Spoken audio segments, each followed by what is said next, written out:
I'm going to introduce my guest right away because I don't want to butcher anything. And I always butcher an intro. Everyone know that should just be my intro now that I butcher an intro. I love Haley's, it. well, it's not great, Haley. Haley is also a podcaster. So Hayley Spitaleri is a podcaster. Her podcast is called A Splash More. I love this woman. She's a mom.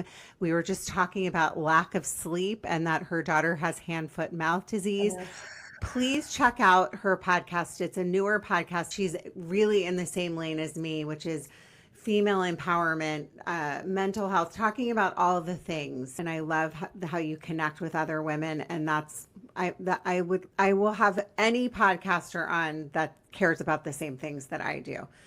So I'm yes. sorry, that was horrible. No, no, it was not Let's just horrible. trash the whole thing. I also wanted to apologize for the slick back hair because I did not have time to really get I ready. feel like the slick back hair is in. I almost Really? did it too because of my situation that you mentioned earlier Hmm. with my daughter. I slept for 2 hours last night Ugh. and I woke up this morning. I'm in a new health fitness journey as I'm completely postpartum, 16 months, 17 months now, and I'm done having kids. I'm in my 40s. This shit is hard, and I am having a really hard time getting myself back. So the last 3 weeks, I really made a commitment to it. So I woke up this morning and I was like, I'm not going to do it. I'm just too tired. And after all of the conversations in my head about wanting to feel better and all of the things, I'm like, just get on the treadmill, start for 5 minutes, go for a walk, see how it feels. And luckily, per usual, it gets you moving. And I did my full run, workout, all the things. So I almost had slicked hair, but luckily Well, my I'm just husband, going to tell you, and this is a message for all women postpartum 16 months, or even, I don't even care. The first years. couple years are so Yeah, hard. Go easy on yourself. Don't push yourself. You you had a baby. You had another human being come out of your I body. did. We don't Yeah, just bounce back. And the people that do bounce back, I will never understand it. I It's know. so much on our bodies, and Well, and we it's like really genetics too, it's right? genetics. It's all of Yeah, it. But yeah. one day you'll look back. I'm getting older and I look at my body sometimes, and this is for my female listeners that maybe can relate as we get older. Things don't stay up as well, or we have cellulite, or we have fat in places we didn't before. And sometimes I pick myself apart so much, and then I really have reminded myself, I think my older sister told me this once. She said, Megan, the way that you talk to yourself, would you ever let your daughters talk to themselves or a friend So talk to true. yourself that way? And it kind of stuck with me. And so now I kind of look at my body and I go, oh my God, I had two human beings come out of Yeah. this. Who cares? Who cares? And I don't know if you know who Josie Belka is. Hmm. We had her on our podcast, the very first episode, actually. And um, the way she sort of like took off on social, she does voice poetry. I don't even know if that's the right word for it, but she speaks poetry.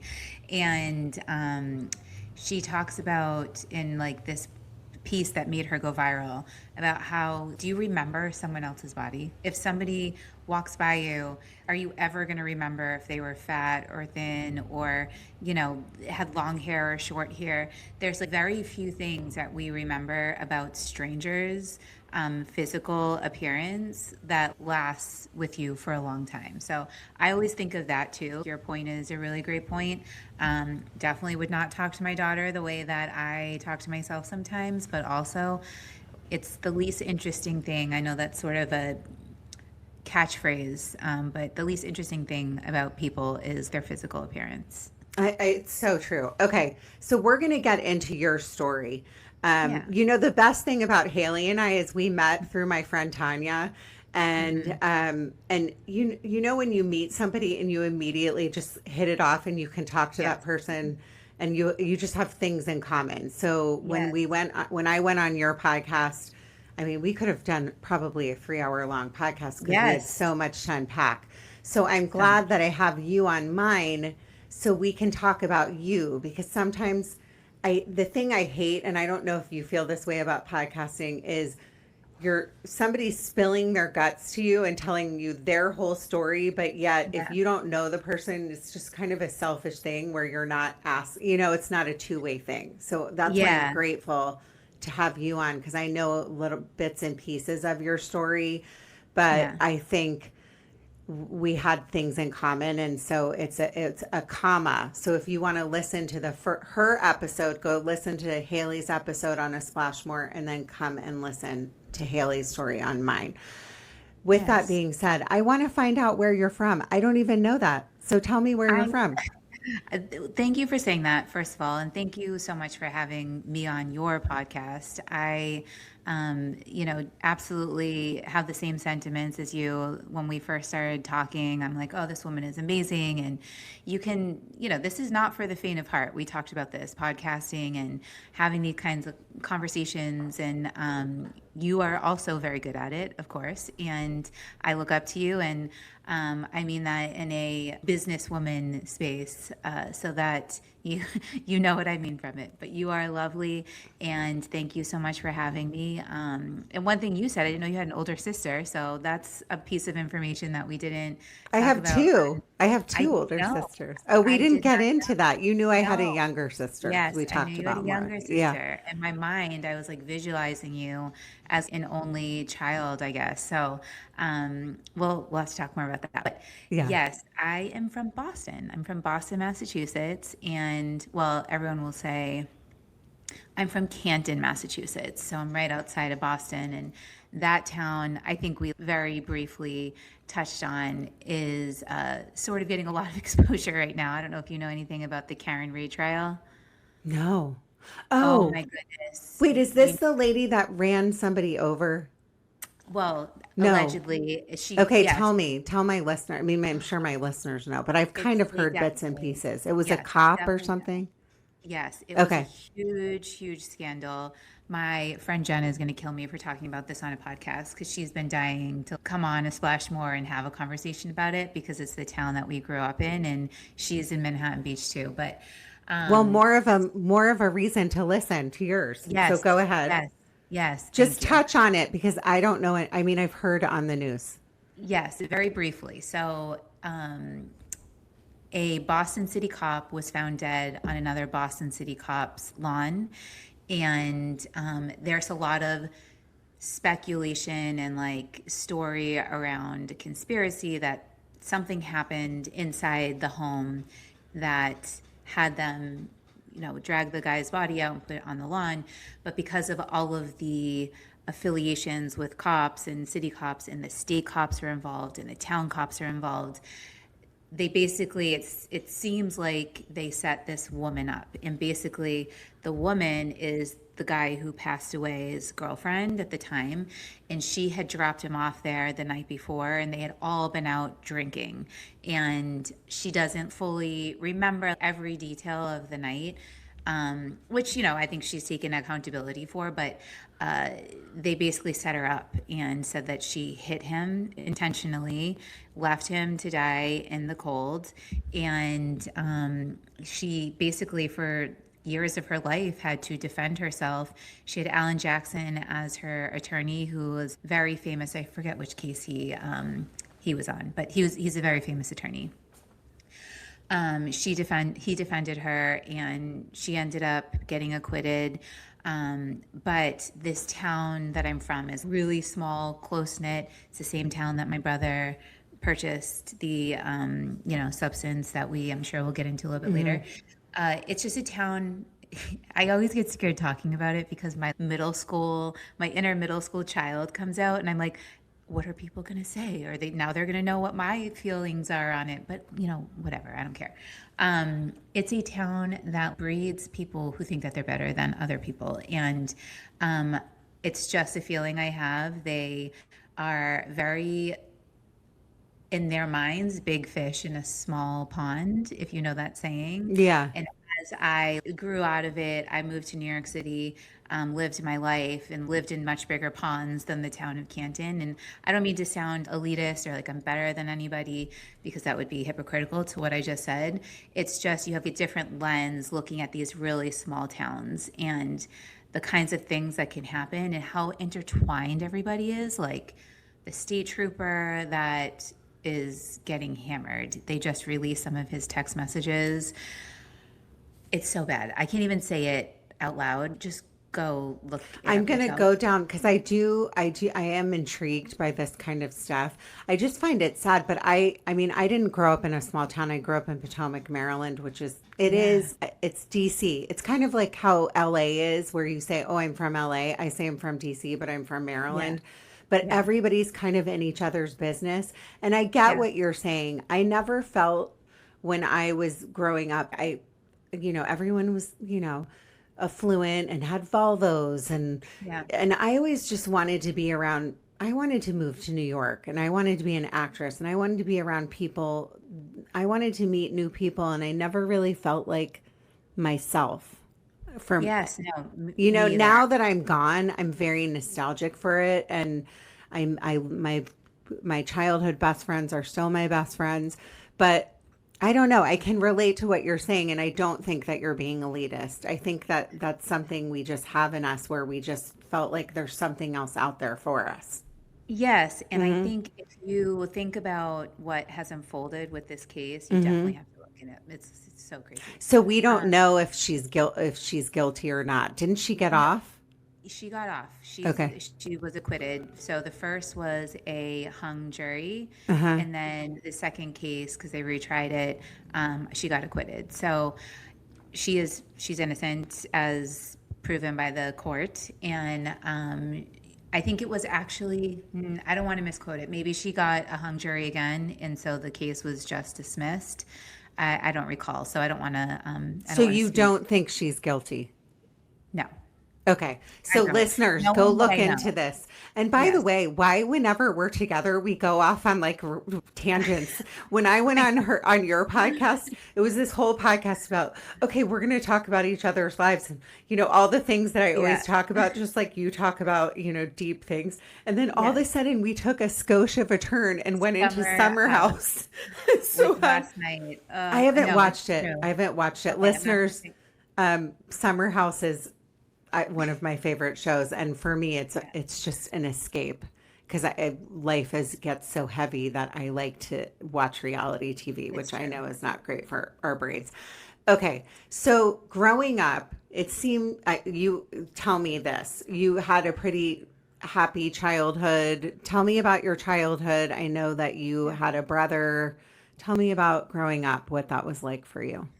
Yeah, I did have a happy childhood, and I think everybody, we have, even if it's a small trauma, we all have little traumas, big traumas that we go through in the course of our life, and some of them I did sort of touch on when you and I talked on my podcast, but I was the middle child of three. I had an older brother who is no longer with us, and I have a younger sister who is significantly younger. She is 7 years younger than me, and my brother was not quite 2 years older than me.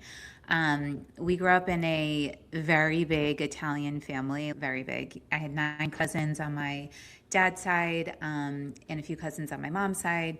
But my dad's side, we grew up like siblings. We were together all the time. It was your typical Italian family, very loud, very boisterous, very dynamic. And I was always kind of the quiet one, ironically.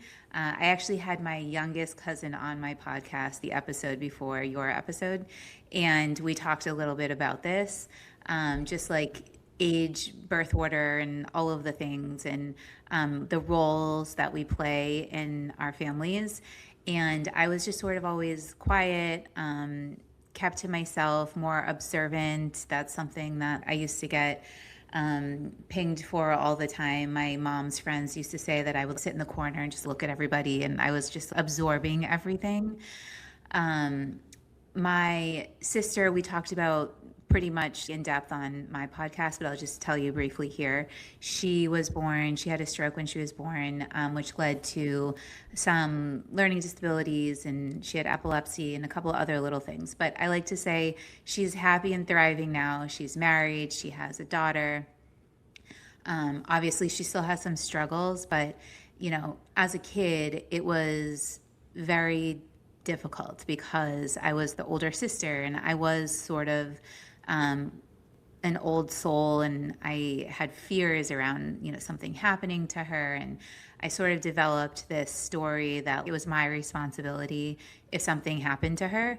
And I think that's because we shared a room, which was challenging because things could happen in her sleep. And so my mom always jokes that I used to grab her and put her in my bed with me just so I could check and see if she was breathing, which sounds sad, but it's actually kind of sweet. We have such a close relationship now, and I love her so much. So it was just an interesting way, entrance into the world, and sort of the things that we talked about, like always waiting for the other shoe to drop.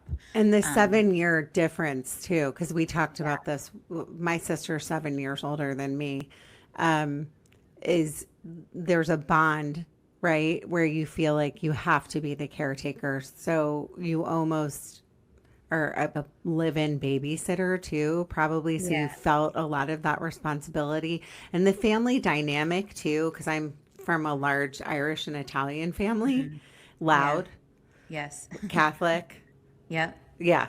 So then everybody's fighting to talk at dinners, and it is interesting where you fall in the family dynamic. And and when you get together, I wonder if you're still the quiet, reserved one that's looking around when you're at family, because that's when I go back, I always fall back into the same place I was. Role. Yeah, and it's so strange. You're like, I'm an old lady now. Why am I still fighting with my brother about ridiculous things? You just kind of fall into where you were.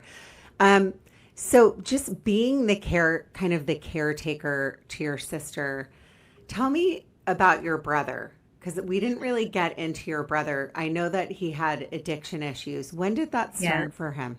Yeah, so the addiction issues didn't start until later. So in his early 20s, my brother was, kind of talking about this town of Canton and the kinds of people. He was the quintessential guy. He was good looking, he was funny, he was popular, he was, captain of all the sports teams. He also went to a private school like I did for athletics, and he was just good at everything he did athletic wise. He was one of the best hockey players to ever go through our town. He, got a full scholarship to Merrimack College, they just won the Hockey East Division, which is a huge college hockey championship. So he was just very good athlete, and he was always the life of the party, and everybody loved Nick, and I was always just kind of Nick's little sister. And I think what people didn't understand that was happening underneath is that we were just so different. I was, into music, and I studied a lot and got good grades, and that was sort of my lane.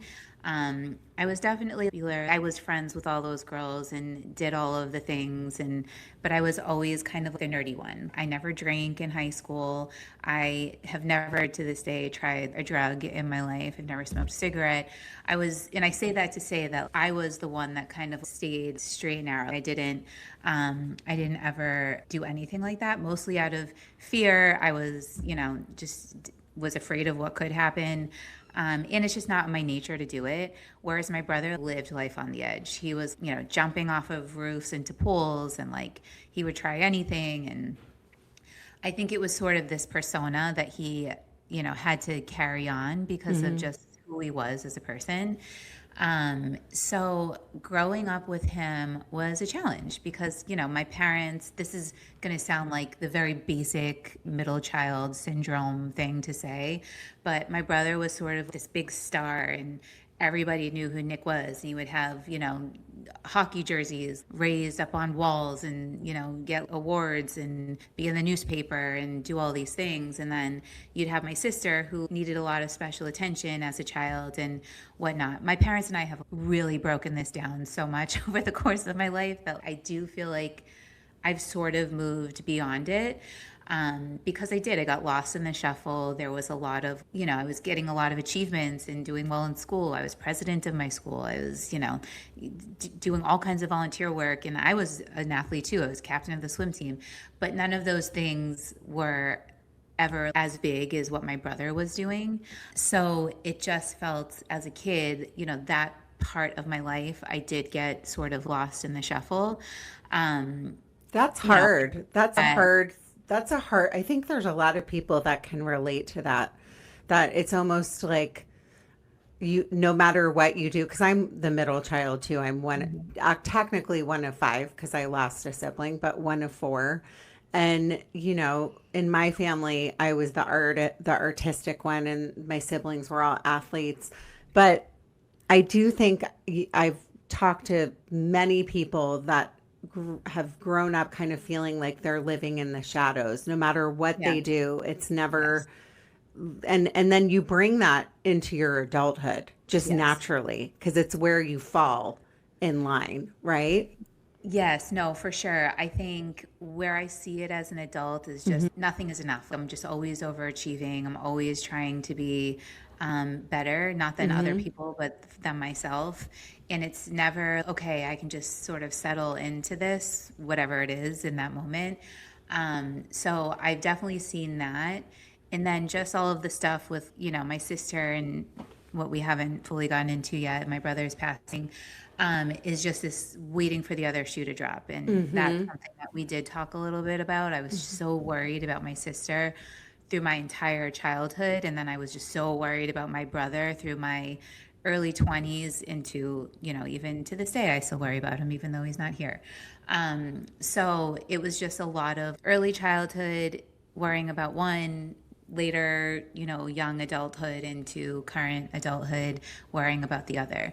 So it was a weird spot to be in because, especially now I have a husband, I have two kids, and you enter this stage of your life where your siblings are still important, but you have to realize that your kids and your husband, that is your family, your chosen family. And those are the people that really take priority. And that's something that I really am still kind of working through because my brother's death is still pretty fresh. But even like going through it, it took a lot of boundaries and conversations. And even conversations, we still have today, me and my husband, about my brother because it's a lot. Well, it's fresh, and I would like to go into, kind of how it happened. I mean, the details of how it happened and how long he struggled, but also, how many years has it been? 2? Yeah, just 2 years. It was 2 years last week. Okay, so 2, and I texted you, so June 4th. So 2 years. So you are still in the very beginning stages of grief. And again, my listeners know that I talk about this all the time, and they probably want me to be quiet, but you're going to carry this grief forever. And it's just how you live with it, and it's going to change, and it's going to, you just being 2 years in, it's very fresh and it's very hard, and your heart is broken. Cause I know we talked kind of about the guilt piece of it. I know there's so many people out there that deal with being a sibling or a parent to somebody that deals with addiction, and you can't fix them. You can't, they have to help themselves. And when you get to a point where they are not willing to help themselves, I've done so many episodes about this, it's hard. You still will always feel that deep, deep pain of, is there something else I could have done? So it's the guilt component, right? So talk about that. Yeah. So just to kind of briefly give your listeners an understanding. Yeah. My brother struggled for about 20 years, and he died of a fentanyl overdose, and I have a lot of details which we can get into through a federal investigation, which I have talked a little bit about on my platform, and I wrote an article to my town paper, and sent it to Marty Walsh, who used to be the mayor of Boston, who has talked to me about certain things. You know, that's a whole other piece to this conversation. But my brother and I struggled. There were probably many, many years that we didn't talk, and it was always my choosing because, you know, things were happening and he was doing things that I didn't like and I just couldn't have in my life anymore. It was just too unhealthy. And I had set a boundary 6 months before he died, and it was a very strict boundary. I basically told him to lose my number. I blocked him on every single platform. I asked my husband to block him. I told my parents that they weren't allowed to send him pictures of my kids. I was not nice. You know, the last thing I said to my brother was not nice. And, you know, people ask me all the time, do you struggle with that still? Do you still have guilt? And I do. You know, there's definitely, in hindsight, there are things that I would love to go back and shift and change and have a different conversation. But in reality, I know that that boundary was important for my life and for my kids and for my husband and for my future. And, you know, he didn't ask me to do that. It was of my own accord. But I can still say today that if Nick was still doing the behaviors that he was doing today, would I still set that boundary? And the answer is yes. So that was a very hard thing to come to, because, you know, it was such a weird feeling when he died. There were so many things. He had a girlfriend that I didn't know. There were all these, in 6 months, little things that I didn't really know about his life.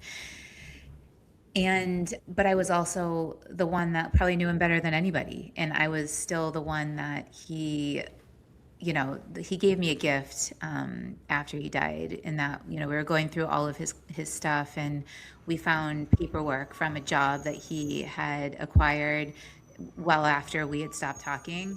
And the paperwork had me listed as his emergency contact person. So it was like he knew that no matter what the boundary was, in typical Nick fashion, he would be able to find a way if he really needed me. And having that paperwork really softened the blow a little bit. Yeah. So it was, it was a weird feeling, because I felt like all these people were looking to me, and probably I put myself in this position to have the right words and to, you know, set all the things in motion, because my parents just couldn't do it, you know, getting his body and all of the gory things that no one should ever have to go through. While I was also 8 weeks pregnant. So that was definitely a weird feeling, to be that person, but also to feel kind of fake, because we're not even friends on Facebook, you know, which it sounds so silly, but it But was you had to, like, just knowing that how this disease of addiction works with so many people. I mean, one of my very best friends is in a very similar situation to what you were in. Yeah. And it's not that she doesn't love her brother. No. It's she had to. This was years of abuse. And I'm assuming in your situation, it was escalated to years of abuse where you didn't have any other choice. And the reason you're doing this is because it's, if you say, oh, let's continue to have a relationship, then it's almost saying it's okay to keep using. It's okay for you to be killing yourself.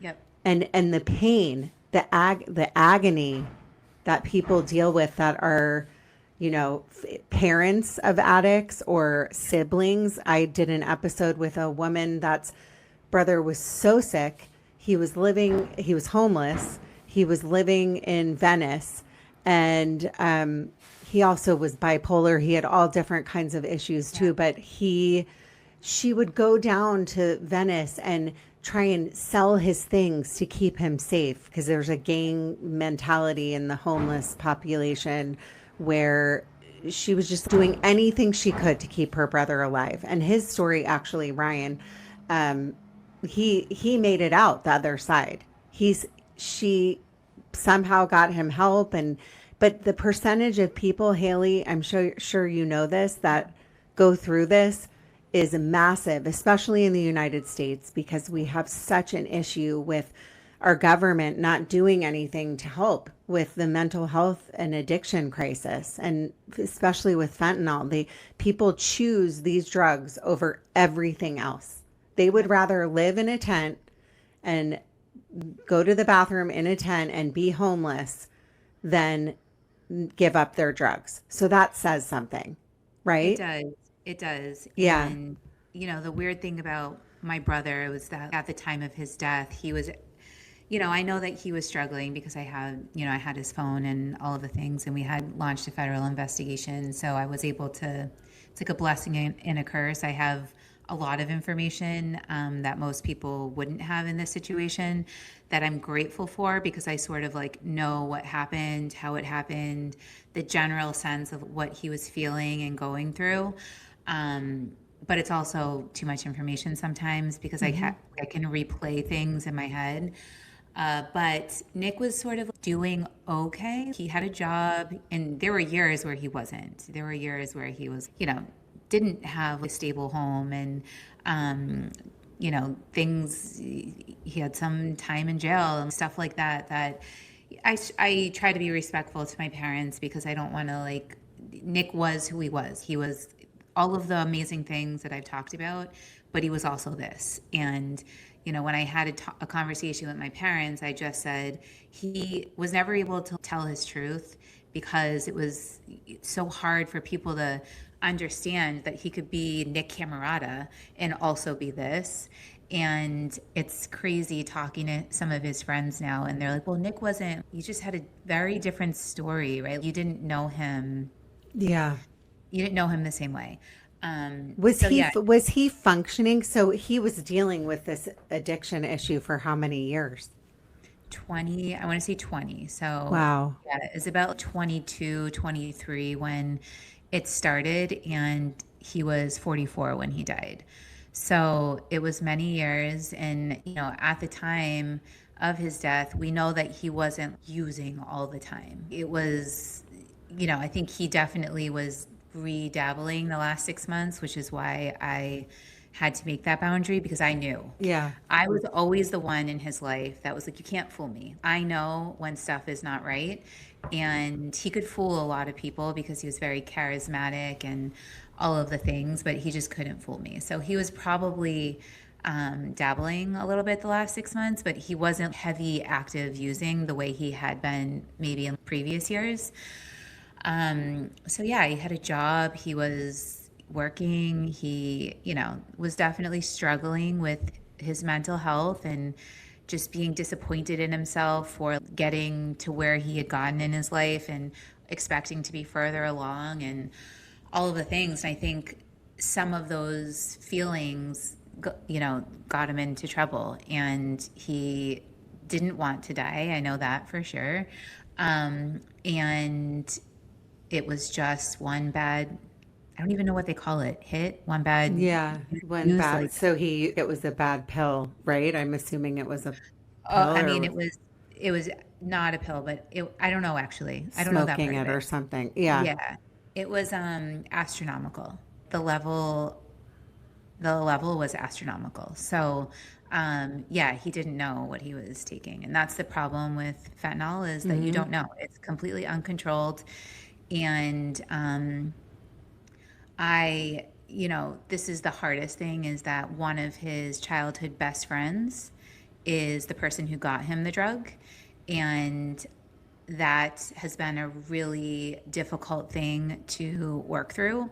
And I've just recently been vocal about it. I wrote an article in my town paper, as I mentioned, because I wanted, the federal investigation wasn't going anywhere because the laws are not, they're terrible.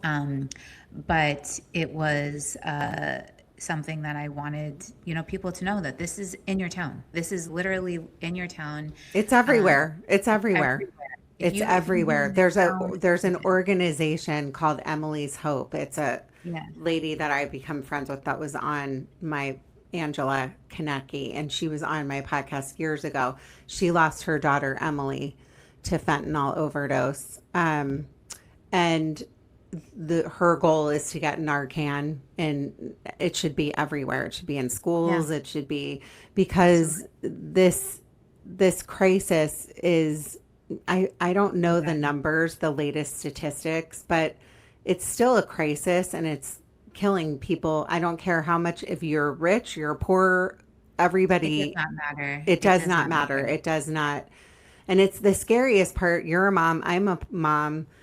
It's different than when we were in high school. You know, I would be drinking beer. Now you're hearing these stories of just young kids taking, you know, a Xanax, thinking it's a Xanax, ordering it over Snapchat or over the internet and not waking up.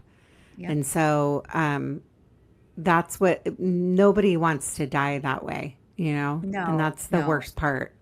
it is. And, unfortunately, Narcan wouldn't have saved my brother, but it, I can absolutely see the value. And there are so many things in our laws around drugs and Yeah. just the way we view drug addiction. It's a personal blame and a personal fault. And yeah, there's definitely some pieces of that. I always say that, my brother has some accountability in his addiction and then in his death, but um, there are so many systems and whatnot that failed him leading up to it and even after.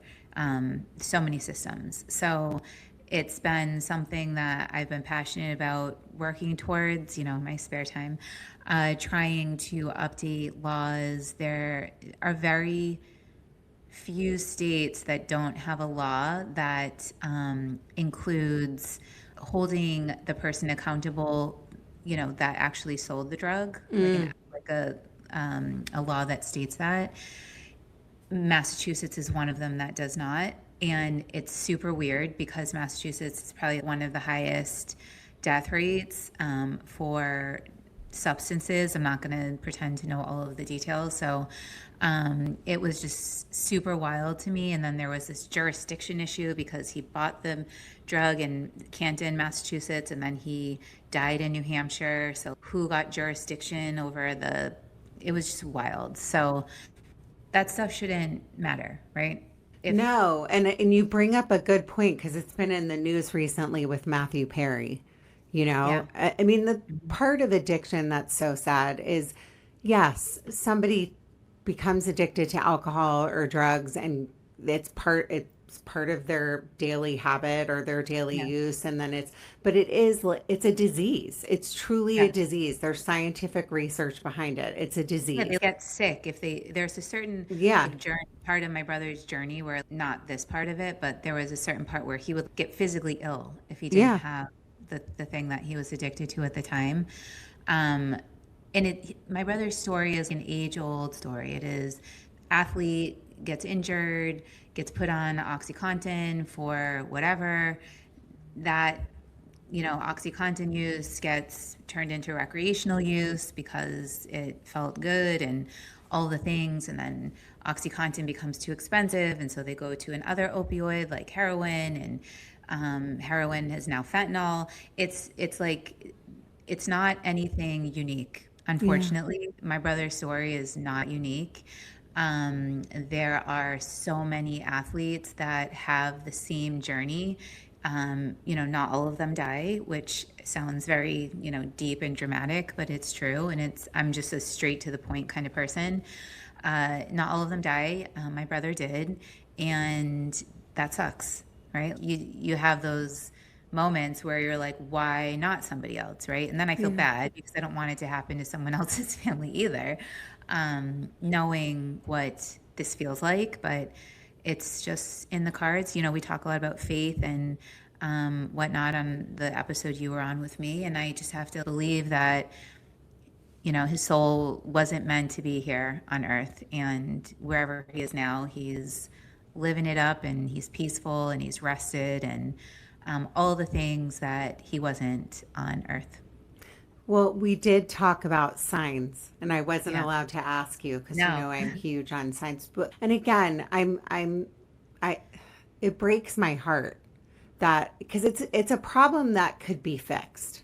That's Yes. the worst part about it. It's like how many people have to die this way? How many people how many people why can't we do something instead of I hate to talk politics, but I'm sorry you came to the wrong Yeah. politics, but like No. our lawmakers need to do something. You know, last night I was in Vaughn's with my daughter, and I try really hard to be sympathetic to homeless people. I always Mhm. wonder, how did you get this way? What's your Yeah. backstory? I almost want to ask them, but I don't because you just never know. Most of them are mentally ill. You don't know if they're going Yeah. to be violent. But we were in Vaughn's and he was in the parking lot screaming at somebody and saying vulgarities and then went into the grocery store and Ella got really scared, my Yeah. youngest that was with me. She's like, Mommy, do we not want to go in there? And I said, oh, it's fine, let's just go in and we'll go to a different part. And Yeah. then as we were leaving, he was in front of us in line and I kind of, you want to kind of stay back because you don't know. Yeah. And ran out of money. He didn't have any money. I just said, oh, I'll buy it. He was buying a beer. I said, I'll buy Yeah. it, you know. Yeah. And then I felt torn because what am I doing? I'm just adding to the problem, but he needed it. But then as I was leaving, I just thought, this is something that they could do something about, and it's just nobody is doing anything. And it can't just be a mayor, it can't be a governor, it has to be all the lawmakers that spend their time fighting over stupid things in Washington that don't matter, Oh, like I a mean, we could coin. talk about Yeah, this. we could do Yes. this is a whole nother We episode. could talk about, and then we'll bring Tanya on and we'll have a I whole know. other Well, Tanya will place. get heated like I Yeah. am. Obviously, we all Yeah. stand in the same place. But what I Yes. want to say in closing for that is my heart breaks for you, but I know, and I said this to you when we recorded, that there's a reason for it.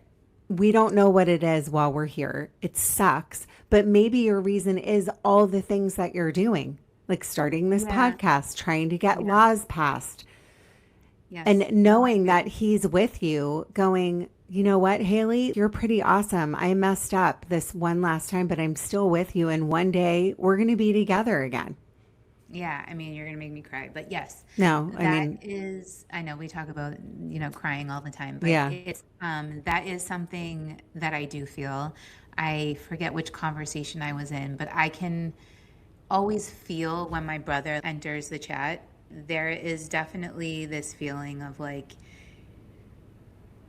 it's been a weird healing journey. He can feel my forgiveness, and I can feel his forgiveness, and there's a place right now where I do feel like he's operating with me, Hmm. and I'm using guides and cues on different things where I can feel when he's with me. And anytime, it was a hard thing for my parents to want to talk about this. It took a lot of courage and conversations because a lot of families go through this and then they don't want to talk about it because they're afraid it's going to ruin their loved one's memory. And the reality is this is his truth, and his truth could help other people. And that's always been my way of advocating for him, is that he wasn't able to be honest about this part of himself fully for any part of it. And so, yeah, I always am clear that he was still the person you loved. He was still the dynamic, funny, handsome, talented Nick. He was a pain in the ass too, but he also is this, and this part of his journey, I think is very healing for him to be able to be, through me, I guess, be honest about it. And it's funny, at one point, there are many times that I look back and I'm like, those are like I wish I had said something a little different, or I wish I had. He asked me out of the blue one day, he's like, how do you start a podcast? And it was just another moment where I'm like, oh, here he is again. Another thing that he wants to try to do instead of going to get a job or whatever, and I just didn't take him seriously. And he bought the equipment and he had a microphone, and he just that was kind of Nick, is that he always wanted to do something really big and important, but he just didn't have the tools to do it because he spent his entire life doing this one thing, and that's hockey. And that is another system. He was not set up to win. So yeah, he got full scholarship. He didn't end up graduating. He didn't have a degree. He got the full scholarship. He went, he played, he was, star, captain, all the things. But then when he was done and he wasn't quite able to go professional, he had no tools to do something after. So, he talked about this idea of a podcast, and I kind of, turned my nose up at it a little bit. But after the fact, when this started coming to fruition, that conversation came into my head, and I'm like, oh my God, that's so crazy that he wanted to do this. And then my parents sent me his microphone. It's not this one. He didn't have one quite as nice, but I held it in one of our photo shoots and stuff. So he is very much present, and I do feel a sense of healing with him that I don't know we would have ever come to through his life. I don't know. I hate to say this, but I don't think Nick was ever meant to be here long. I felt like that for a long time, and I would try to push it away because I didn't like the way it felt, and I didn't like envisioning as bad as it could get. And as much as he angered me, I couldn't and didn't want to imagine what life would look like in this situation that I'm in now. And so I would push it away and push it away. And anytime it would pop up, be like, no, that's not true. Even though I feel like he's not meant to be here long, that's not true. That can't be right. And now fast forward to where we are today. Of course, we all know now that it did happen. And I think I just imagine him rested. He looks so tired all the time. The last time I saw him was at my baby sprinkle with my son, my first child. Baby shower is a sip and see because he was already born. And my entire family was here. Everybody showed up. It was in Massachusetts. And he just, he got to meet my son, which was really special. He just looks so tired. And, I can't put my finger on it. We talk about feelings and signs. I did have this weird feeling that I was never going to see him again. And I remember saying goodbye to him. I haven't thought about this in a long time. The baby shower was on a Saturday, and he left on a Sunday. He had to go back. I don't even remember where he was living, but he left on a Sunday. We were at my aunt's house having a cookout with everybody after the big party the day before. And, he came and gave me a hug, and we said goodbye, and that was it. I never saw him again. So I did feel it, I feel like too, when it's the end, I don't know. I had this really weird, when I lost Julie, my best friend, she went into the hospital, and it's almost like they're not of this world. We feel like, I felt that way with Julie. When she said, bye, I gotta go. It was when our last conversation, I said, I love you so much. I'm so proud of you. She had the baby. And I said, I love you so much. I'm so proud of you. And she said, I love you too. And I remember exactly and at that point, we didn't know anything had gone wrong. My listeners know I lost my best friend, and you know that too. Yeah. But I was standing in a room in front of a trunk in my bedroom, and at the time living in West Hollywood. And I went, I might not ever see her again. Yeah. It was just this thing in my head that it popped in, and I said, what are you doing in my head? Go away. That feeling. And I don't know if that's from God or if that's from whatever that is, but it's also the deep feelings, like if you're connected to somebody that's no longer here, which I am to Julie. I mean, just this morning, my sign, and I'm going to ask your sign, is the Monarch butterfly for Julie. And I was doing the sand dunes, and I was with my friend, and I go, there's a Monarch butterfly. And And I know that that's her. And I always talk to them like a Mhm. weirdo. I'll be like, hey, Jules, I don't know. I just really feel like they show up when they're supposed to. So that's why I'm so about signs. And I'm so about if you feel them, even they could be with you and sitting in a car or right next to you right now Yeah. as you're Yes. talking about him wanting to start a podcast, laughing He could be right here, right? or touching your shoulder or just Yeah. smiling. I mean, they're all around us. And if we call Right. to them, which I believe we can, they come to us. We just can't see it. I say it all the time. They're in the next room. And I believe that for you. I do I too. feel like you're so connected to him that he's constantly surrounding you. And in his loss was new life, which was, your children. Yeah. And so what It is your was, sign for him? yeah. So I wanted to tell you this story so bad, but knew that we were going to have this conversation. So, as you know, I mentioned, and my listeners also know, I was just newly pregnant with my daughter when my brother passed away. I was 8 weeks pregnant, and I did IVF. And we had talked about before that that's a very dangerous time in an IVF pregnancy, because it doesn't always, stick. Um, so it was a Sunday, and I was laying on the couch. My husband took our son to go for a walk just to give me some alone time. This was before Nick died, just to relax. And I'm laying on the couch, and I look out. We at the time lived in a townhouse, and it was a reverse floor plan, so I was on the top floor. And I looked out on the balcony, and a mourning dove had flown onto the balcony, which had never happened before. And for anyone who doesn't know, mourning is Mourning. And it's meant to be spiritually a bird, like a messenger, basically, that sends messages from heaven. That's what they're spiritually supposed to be. And so I'm like looking at this bird, I'm Googling what it is. I'm like, what kind of bird is this? I took a picture and Googled it, and it told me it was a mourning dove, and told me the meaning behind it and the spirituality behind it. And I sent the picture to my husband in a text message. I'm like, something feels weird. I was like, this bird is just sitting here. It hasn't left for 15 minutes. It's never done this before.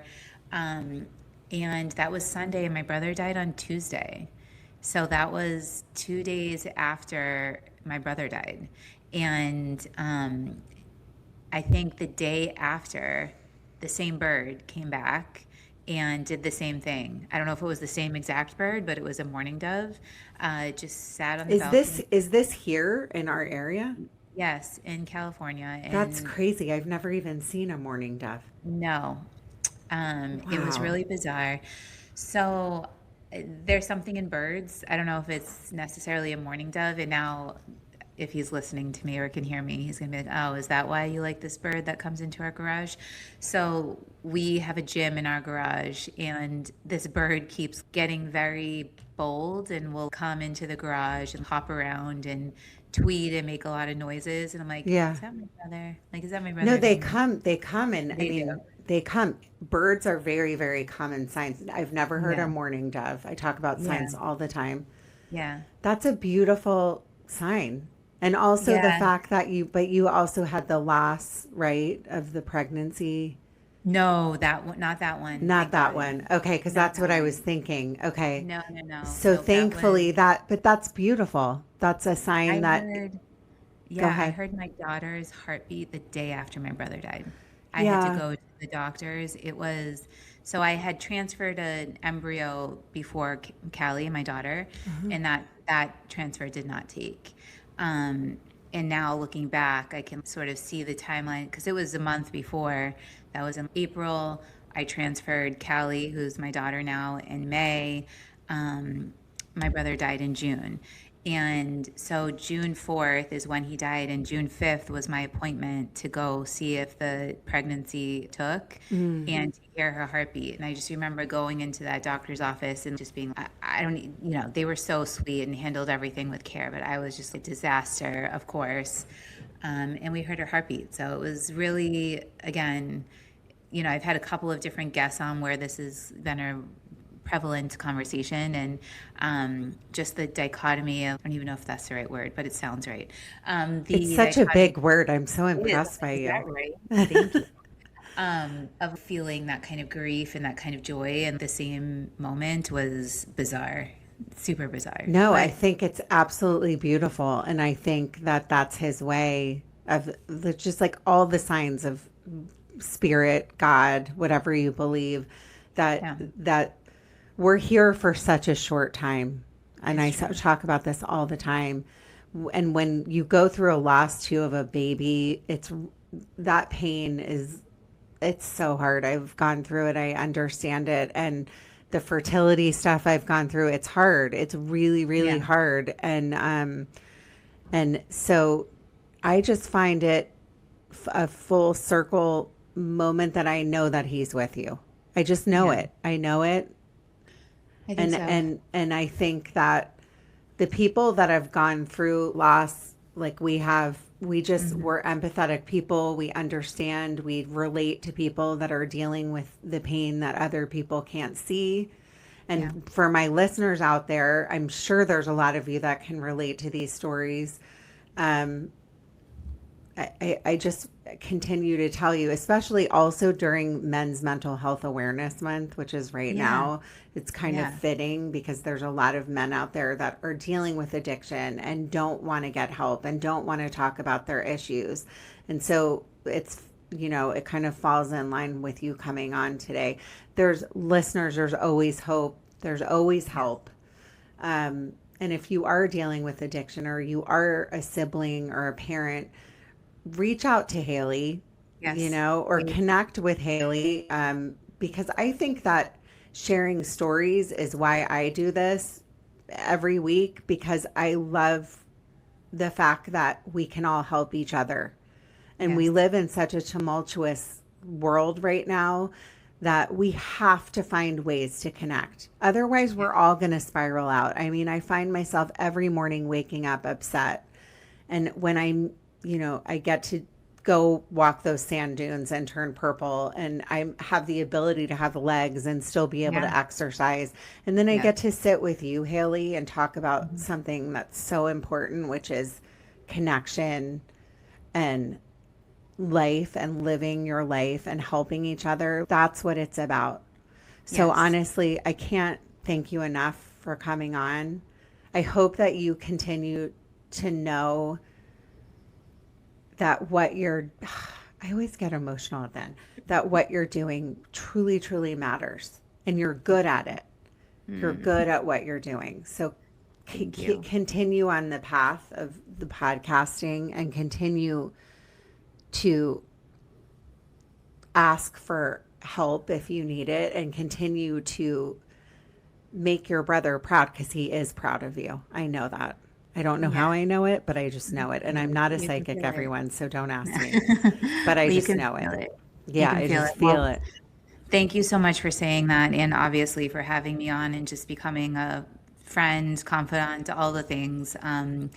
Yeah, I just want to reiterate, like, reach out to me if you need support or if there's something I can do to help your listeners that are dealing with something similar or even not similar. And thank you for saying what you said. I think more of that needs to happen where we look at people that are doing hard things, and even if it's a stranger, just say, look, you're doing a good job and you're good at this, or you look nice today, or whatever. We need to be able to say to each other these nice things without fear of looking weird, looking bad. Competition, right? We talked about this a little Yeah. bit on my podcast. There is such a lane where you could have taken that approach. Um, and that's just not the case. We get to lift each other up, to look at each other really, truly, and be able to acknowledge people when acknowledgement is due, because you don't know, who knows, maybe I would have quit my podcast after this episode if, I'm not saying that that's where I'm going, but it's hard. You know how hard it is in the beginning, and to be able to keep going. So to have someone like you, my point in that is, say it to me is super important, and I just can't wait to keep getting to know you better and I'm going to keep bugging you. So I hope that's Oh my okay. God, I adore you. And P.S., if you would like to do the sand dunes, you're welcome to join Yes. our sand dunes. It's not hot girl summer, by the way. It's No. lukewarm Lukewarm. summer for me. Everyone, if you are so inclined, I always forget to ask, please leave me a review. You can go to Spotify, YouTube, wherever you're streaming, Apple, leave me a quick review. I left you a review, actually. I did. You have to ask people for reviews. It's part of podcasting, and it's the annoying part, and I always feel annoying to my listeners. But anyways, everyone, thank you so much for listening. Keep going. You matter. Your story matters. Judging Meghan with Meghan Judge.